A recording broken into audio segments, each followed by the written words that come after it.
सरकार कानून व्यवस्था बेहतर करने का दावा लेते हुए सत्ता में आई और अब इस समय आप जिस ज़िले से हैं, आप अलवर से हैं और भिवाड़ी क्षेत्र का हिस्सा है। यहाँ घटनाएं ताबड़तोड़ हो रही हैं, वो तस्करी हो या कोई भी हो।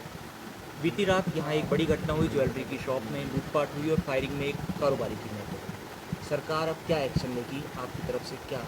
देखिए, जो कल भिवाड़ी में घटना घटी है वाकई में बहुत दुखद घटना है। उसमें हमारे एक व्यापारी भाई की मृत्यु भी हुई है और आज माननीय मुख्यमंत्री जी का सुबह सुबह मुझे निर्देश प्राप्त हुआ कि आपको भिवाड़ी जाना है। भिवाड़ी आने के बाद मैं रेवाड़ी में जाकर के, क्योंकि मृतक जो व्यापारी हैं वो रेवाड़ी के निवासी हैं, उनके घर पे भी गया और जो उनके भाई घायल हैं, उनका बेटा जो घायल है, उनके पिताजी से भी मिला, परिवार से भी मिला, परिवार को भी संबल प्रदान किया। और मेरे साथ हमारे माननीय विधायक आदरणीय बालकनाथ जी भी थे।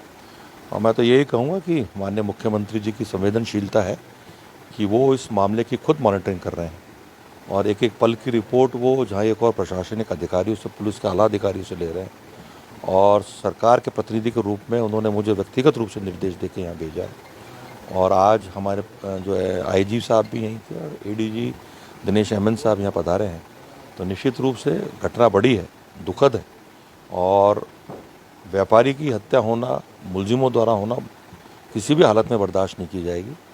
और जो फीडबैक या जो भी हमारे पुलिस अधिकारियों से मेरी बातचीत हुई है, निश्चित रूप से पुलिस बहुत जल्दी उन मुलजिमों को पकड़ेगी और सख्त से सख्त जो कार्रवाई हो सकती है मुलजिमों के साथ साथ और जो भी इस साजिश में शामिल थे उनको किसी भी हालत में बख्शा नहीं जाएगा। आगामी क्या निर्देश दिए जाएंगे, कैसे व्यवस्था? क्योंकि विपक्ष लगातार ये आरोप लगाता रहा है कि सरकार के मंत्री हों, उनकी अधिकारी मान नहीं रहे हैं, चल नहीं रही है। ऐसे में कैसे कानून व्यवस्था बेटर करने की क्या निर्देश देंगे? देखिए, ऐसा नहीं है, विपक्ष हताश है और बौखलाया हुआ है, क्योंकि पिछली बार आपने देखा होगा कि जो अशोक गहलोत जी के नेतृत्व वाली सरकार थी वो दो धड़ों में बटी हुई थी।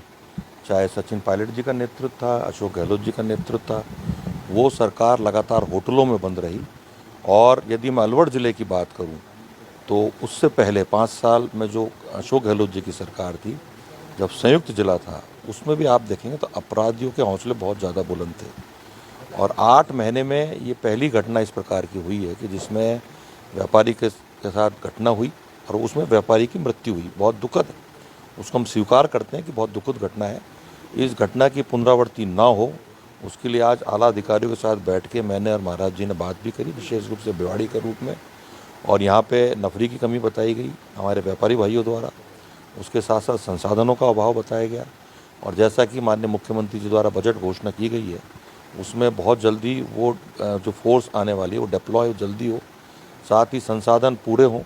कैमरे की जहाँ तक बात आई थी तो माननीय विधायक महोदय ने खुद ने कहा है कि मैं अपने एमिनल एडिसन कैमरों को लगवाने को तैयार हूँ। सीएसआर फंड से माननीय विधायक महोदय ने कहा है कि हम जीप भी देने को तैयार हैं। आने वाले समय में भिवाड़ी पुलिस विशेष रूप से अत्याधुनिक हथियारों से सशक्त होगी, उनको जो संसाधन चाहिए वो दिए जाएंगे और हर हाल में मुलजिमों पर नकेल कसे माननीय मुख्यमंत्री जी का जो संकल्प है उनके नेतृत्व में, चाहे पुलिस हो चाहे प्रशासन हो, हम सब लोग कटिबद्ध होकर के आम आदमी को किस प्रकार से सुरक्षित रहे, आम जन को किस प्रकार से सुरक्षा मिले और अपराधियों में भय हो, उसके लिए तत्परता से काम करेंगे।